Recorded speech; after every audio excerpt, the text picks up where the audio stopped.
اور جبکہ صدقہ ایک خاص چیز ہے، نبی معظم صلی اللہ علیہ وسلم کا ارشاد مبارک ہے، میں اللہ کی حلف اور قسم اٹھا کر کہتا ہوں اللہ کہ آپ سچے ہیں، صدقے سے کبھی مال کم نہیں ہوتا، بڑھتا ہے۔ وَيُرْبِي الصَّدَقَاتِ قرآن کریم میں ہے، صدقات کے ذریعے تو رزق میں برکت رحمت پیدا ہوتی ہے، اللہ کی راہ میں دینا۔ صدقات واجبہ جس کو زکوٰۃ ہو وہ تو ہے ہی لازم نا، صدقات نافلہ ویسے اللہ کی راہ میں خرچ کر دینا۔ حضور اکرم نبی معظم صلی اللہ علیہ وسلم کا ارشاد مبارک ہے کہ الصدقہ دافع البلا، صدقہ مصیبتوں کو دور کر دیتا ہے، آنے والی مصیبتوں کو صدقہ دور کر دیتا ہے۔ حضور اکرم نبی معظم صلی اللہ علیہ وسلم جب تک آپ کے مال آپ کے پاس ہوتا، جب تک صدقہ نہ کرتے سکون نہیں آتا تھا، حتیٰ کہ بی بی صاحبہ فرماتی ہے ایک دن میں نے ایک رات حضور کو بے چین پایا تو میں نے وجہ پوچھی، کہنے لگے عائشہ 7 درہم ادھر میں نے چھوڑے تھے، جلدی کریں وہ صدقہ کریں تاکہ مجھے سکون مل جائے اللہ کی راہ۔ صدقہ حضرت ام سلمہ نبی معظم صلی اللہ علیہ وسلم کی اہلیہ محترمہ تھی، آپ صلی اللہ علیہ وسلم نے ان کا نام رملہ رکھا ہوا تھا۔ رمل ریت کو کہتے ہیں، ریت ہم مٹھی میں لیں تو ادھر ادھر سے نکل جاتی ہے، تو فرماتے تھے ام سلمہ تیرے پاس مال نہیں رہتا، اتنی صدقہ کرتی تھی، اتنی اللہ کی راہ میں صدقہ۔ آپ نے فرمایا تم تو رملہ ہو جس طرح مٹھی میں ریت، تیرے ہاتھ میں مال نہیں ٹھہرتا، اللہ کی راہ میں تو اتنی خرچ کرتی رہتی ہے۔ مگر منافقین کے بارے میں آ رہا ہے کہ وہ خود بھی نہیں کرتے تھے صدقہ، کم کرتے تھے، سوالات زیادہ کرتے تھے، صدقہ کا حکم ہوا تو وہ چپ ہو گئے۔ اب جو مسلمان صدقہ دیتے تھے اللہ کی راہ میں، اب ان پر الٹا تان تنقید اور الزام لگانا شروع کر دیا۔ کیٹیگری کیا تھی؟ 2 قسم کے مسلمان، ایک تو وہ بیچارے محنت مزدوری کر کے غربت اور عشرت کی زندگی سے بچا کے ہاتھ کی کمائی، محنت کی کمائی، مشقت کی کمائی، اجرت کی کمائی، مزدوری کی کمائی، محنت کے بعد جو کمایا خون پسینے کی کمائی، اس میں سے اللہ کی راہ میں دینا۔ اب ظاہر ہے جتنی کمائی ہوتی تھی اتنی تھوڑا ہی دیا جاتا تھا اللہ کی راہ میں، اور کچھ اپنے اوقات سے بھی زیادہ دیتے تھے، جو کچھ ہے سب کو، جس طرح ابو بکر صدیق رضی اللہ عنہ اور حضرت عمر رضی اللہ عنہ کی بات آپ نے سنی ہوئی ہے، اور بڑی مشہور بات ہے کہ اللہ کے نبی نے جب فرمایا کہ مجاہدین کے لیے لائیں جو کچھ تمہارے گھروں میں ہے لائیں اس میں سے، تو حضرت عمر رضی اللہ تعالیٰ عنہ فرماتے ہیں میں نے کہا ہمیشہ ابو بکر صدیق رضی اللہ تعالیٰ عنہ بڑھ جاتے ہیں، اس دفعہ تو میں آگے نہیں بڑھنے دوں گا، چنانچہ اپنا سارا گھر کا جو اثاثہ تھا استعمال کا یا غیر مستعمل اکٹھا کیا اور اس میں تنصیف کر دیا، آدھا کر دیا، آدھا گھر کے لیے، آدھا پورا دربار رسالت میں پیش کر دیا، اور اندر اندر میں خوش تھا کہ آج تو ابو بکر صدیق پیچھے رہ گئے نا۔ حضور اکرم نبی معظم صلی اللہ علیہ وسلم کو میں نے بتایا یا رسول اللہ یہ لایا ہوں۔ حضرت ابو بکر صدیق رضی اللہ عنہ نے اپنے صبرا اپنی ڈھیری، صبرا عربی زبان میں کہتے ہیں ڈھیری کو، اپنے سامان کی ڈھیری بھی بیچ دی، سامنے رکھ دی، تو کہا کہ یا رسول اللہ میں اپنی صبرا لایا ہوں، اپنی ڈھیری سامان کی۔ نبی معظم صلی اللہ علیہ وسلم نے فرمایا ہاں بھی کیسے کیسے لائے؟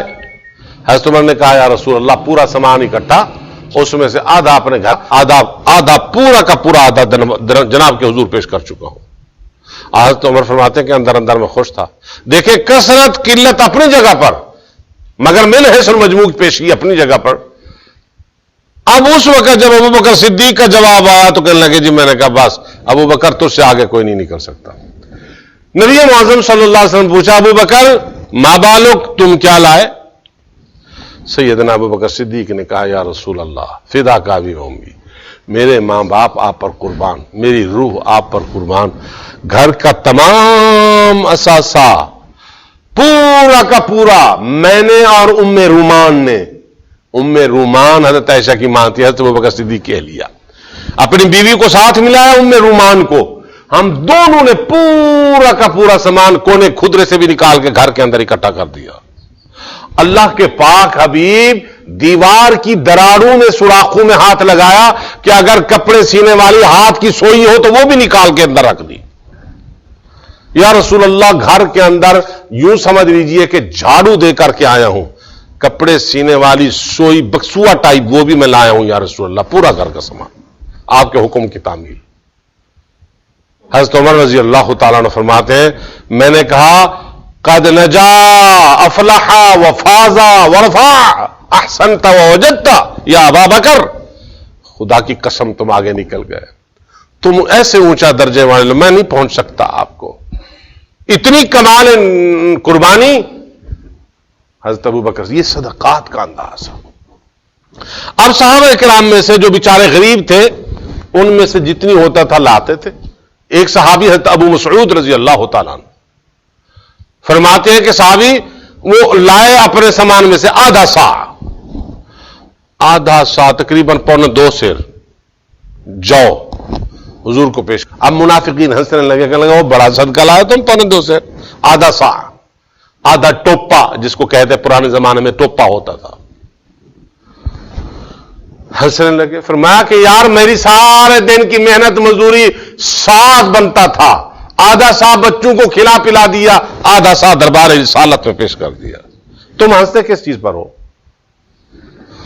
اور حضرت ابو عقیل رضی اللہ عنہ ایک صحابی، اس نے کچھ سا سے بھی زیادہ پیش کر دیا، اس پر بھی انہوں نے مذاق کی، انہوں نے کہا یہ ریاکاری کے لیے زیادہ ڈلا رہا ہے۔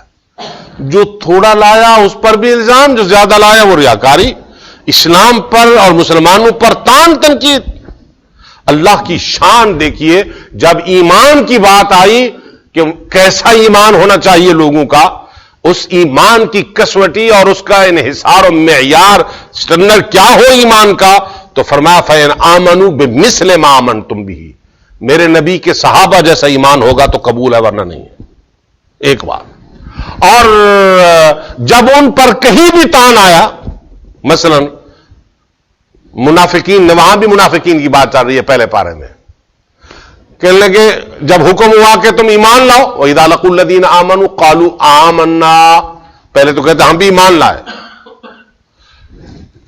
ان کو کہا گیا آمنوا کما آمن الناس، الناس سے مراد صحابہ ہیں، تم ایسے ایمان لاؤ جس طرح ابو بکر، عمر، عثمان، علی، طلحہ، زبیر، سعد، سعید، یہ جتنی صحابہ اصحاب محمد، رفقاء رسول محمد کریم کے ہم نشین، یہ آپ کے ساتھی جو ایمان لائے صحابہ، اس جیسا ایمان لاؤ۔ قالوا ونؤمن کما آمن السفہاء، منافقین کے بولتے، یہ بھی منافقین کے، کہ جی ہم ایسے ایمان لائیں جس طرح کمی کموڑ اور یہ بے وقوف ٹائپ، ان کو زندگی کے سٹائل کا ہی پتہ نہیں ہے، جس طرح آج کل کہتے ہیں نا دین پر عمل کرنے والا پابند پگڑی داڑھی، کہتے ہیں ان کو تو سٹائل، زندگی کے سٹائل کا پتہ نہیں ہے، گوار بدو احساس محرومی کا شکار ہیں جی یہ لوگ، ان کو کیا پتہ؟ سٹائل کا پتہ تو اس وقت چلے گا جب قبر میں فرشتے ہتھوڑے سر پر ماریں گے، تو ان کو ان لگے یہ تو بے وقوف لوگ ہیں۔ سفہا کہتے صرف موٹے عقل والے۔ اللہ کریم نے جب ایمان کی بات آئی، بمثل ما آمنتم بھی، صحابہ جیسا ایمان، آمنو کما آمن الناس، دوسری جگہ ایسا ایمان جس طرح اصحاب محمد کا ایمان۔ اور جب انہوں نے کہا کہ یہ بے وقوف لوگ ہیں، اللہ کی ذات کو کتنے لوگ ہیں نعوذ باللہ نہ ماننے والے، خدا کے ساتھ شرک کرنے والے، اللہ تعالیٰ نے اپنے بارے میں اتنی جواب نہیں دیا جتنی اپنے نبی اور صحابہ کرام کی بات آئی۔ نبی کے بارے میں جب نعوذ باللہ ابو لہب نے کہا تھا تبا لک یا محمد لہذا جمعتنا، نعوذ باللہ ہلاکت ہو تیرے لیے محمد، تو نے ہمیں اس لیے اکٹھا کیا تھا، جب آپ نے فرمایا قولوا لا الہ الا اللہ، تو اس پر اللہ پاک برداشت نہ کر سکے، ارشاد فرمایا تبت یدا ابی لہب وتب۔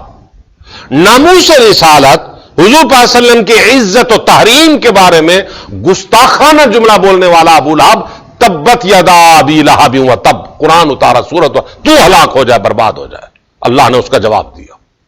اور صحابہ کرام کو جب انہوں نے کہا یہ بے وقوف لوگ، اللہ تعالیٰ نے فوراً قرآن میں فرمایا اللہ، کان کھول کے سن لو، انہم ہم السفہاء، وہی بے وقوف ہیں جو اصحاب محمد کو بے وقوف کہہ رہے ہیں، اصل میں وہی بے وقوف ہیں، ولکن لا یعلمون، ان کو پتہ نہیں۔ اور یہاں پر بھی اللہ تعالیٰ نے برداشت نہیں کیا جب صحابہ کرام کے صدقے کے بارے میں، ایک ہے عام تام سب و شتم کرنا، نعوذ باللہ صحابہ کرام کے بارے میں گستاخی یا بدگوئی کرنا، وہ تو اور بات ہے، وہ تو اور زیادہ جرم ہے۔ صرف یہ کہنا کہ جی تنقید کے اندر تان کرتے ہوئے چاہیے ہی صدقہ لائے، تو اللہ کو یہ بھی پسند نہیں آیا کہ میرے نبی کے صحابہ کے عبادت پر تم نے تان کیا اور تم نے ان کے صدقے کو حقیر سمجھا۔ اللہ کے نبی نے ارشاد فرمایا اور خود قرآن نے فرمایا جو لوگ یہ متطوعین من المؤمنین فی الصدقات، صحابہ کرام جو پرزور انداز سے کہ اللہ کی راہ میں صدقہ کرتے ہیں، یہ تو وہ بڑے قیمتی لوگ ہیں جو ان سے مذاق کرتے ہیں. سخر اللہ منہم، تم آؤ تو صحیح، اللہ نے فرمایا جہنم کے عذاب کے اندر میں تمہارے ساتھ مذاق کروں گا. وَلَهُمْ عَذَابٌ عَلِيمٌ، ذلت میں دردناک عذاب دیا جائے گا. اصحاب محمد کے بارے میں یہ کیوں کہا تم نے ایسا کہ ان کا صدقہ تھوڑا ہے؟ اللہ اکبر. نبی معظم سرکار دو عالم صلی اللہ علیہ وسلم نے پھر ارشاد فرمایا، لوگوں میرے نبی کے میرے صحابہ میرے ساتھی، اگر وہ ایک مد یا ایک سا، یہ پیمانے ہیں ٹوپے جس کو کہتے ہیں کلو 2 کلو، سیر 200 سیر جس کو کہا جاتا ہے، ایک مد یا ایک سا، مٹھی بھر جو بھی اگر اللہ کی راہ میں وہ صدقہ دے، تم احد پہاڑ سونے کے برابر صدقہ دو، ان کا ایک سا تمہارے احد پہاڑ کے سونے سے زیادہ قیمتی ہے. اللہ تعالیٰ ان کو زیادہ قبولیت دیں گے. تم احد پہاڑ سونے کے برابر خرچ کرو. میرے صحابی اگر ایک مٹھی بھر جو، ایک سا یا ایک مد اللہ کی راہ میں دے، اللہ کو وہ زیادہ محبوب اور مقبول ہے. تو چھوٹا صدقہ اللہ کریم نے ارشاد فرمایا. دیکھیں، ایک تو یہ ہے کہ جتنی اپنی طاقت کے مطابق ہوتا ہے وہ خرچ کرتے ہیں. دوسری کیٹیگری، دوسرا گروپ ایسا ہے، والذین لا یجدون الا جہدہم. اللہ کریم علیم بذات الصدور. اللہ کریم ایسے سمیع کہ اس جیسا سمیع کوئی نہیں. اللہ کریم ایسے بصیر کہ ہر جگہ دیکھ رہے ہیں. فرمایا تمہیں کیا معلوم، ان بیچارے یہ غربا لوگ لا یجدون الا جہدہم، ان بیچاروں کے پاس ہوتا ہی اپنی محنت کی کمائی ہے، مزدوری کر کے آتے ہیں. یہ لا یجدون الا جہدہم، مزدوری کی کمائی. حضور اکرم صلی اللہ علیہ وسلم کے صحابہ نے اس لیے نہیں اللہ نے فیور کی، ایسے نہیں کہ ان کو رضی اللہ عنہ کے تمغے ملے، ایسے نہیں اللہ نے قرآن میں کہا اولئک هم الصادقون المفلحون اولئک هم الفائزون اولئک هم المتقون. یہ کامیاب لوگ، یہ متقی لوگ، یہ سچے لوگ، ان پر میں راضی، یہ مجھ سے راضی. اس عام ڈگریاں نہیں اللہ کی طرف سے دنیا میں مل گئیں، ان کی محنتیں. ایک مرتبہ کچھ صحابہ آئے بیچارے دیہات سے، حالت ان کی یہ تھی پیر سے ننگے، اور پانی جب ان کو دیا گیا وضو کے لیے، انہوں نے کہا نہیں وضو کے لیے تو کیا ہم نے تو غسل کرنا ہے، کئی ماہ سے ہمیں پانی نہیں ملتا اللہ کی راہ میں، اور کئی مہینوں سے ہم بھوکے رہتے ہیں، کبھی اونٹنی کے دودھ سے گزارا کرتے ہیں. فی اعناقہم رقاع، ان کی ربطوا فی اعناقہم رقاع، کمبل کے چھوٹے چھوٹے ٹکڑے گردن میں بندھے ہوئے تھے، بالکل ننگے ہونے کے قریب، تقریباً یوں ہاتھ سے پکڑا ہوا تھا، ننگے پیر اور بالکل جلے ہوئے. اللہ کے نبی صلی اللہ علیہ وسلم نے جب دیکھا، اچھا میرے یہ کلمہ پڑھنے والا، یہ قبائل میں محنت دین کی کرنے والے، آپ کی آنکھوں سے آنسو آ گئے. فرمایا جس کے پاس جو ہو لا کر رکھے، پہلے میں ان کو کھلاؤں گا، پلاؤں گا، نہلاؤں گا، اور پھر اس کے بعد مجھے سکون آئے گا. حضور کی آنکھوں سے آنسو جاری تھے. ایسے لوگ. اور ایک ایسا غزوہ بھی ہے جس کو غزوہ ذات الرقاع کہتے ہیں، کہ چھوٹے چھوٹے کپڑے انہوں نے ڈھانپ رکھے ہوئے تھے اور سر پر رکھے ہوئے تھے، پھر بھی میدان جنگ میں لگے ہوئے تھے. ایسے حضور اکرم صلی اللہ علیہ وسلم نے ایک موقع پر فرمایا، اے اللہ اولئک جیاع فاشبع لہم، یہ بھوکے آئے بیچارے، ان کو پیٹ بھی بھر دے اور ان کو کامیابیاں بھی دے دے.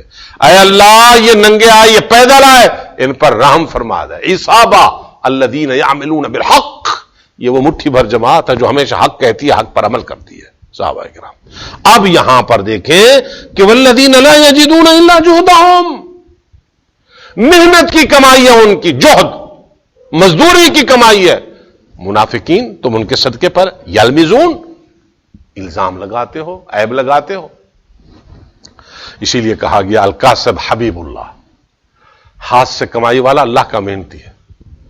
اگر یورپین والے، مغربی ملحد اور اللہ کے دین کو منہ پھیر کر وہ غیر اللہ کو اچھا سمجھنے والا اگر وہ یہ نظریہ رکھے کہ جی وہ اچھے ہیں، نہیں.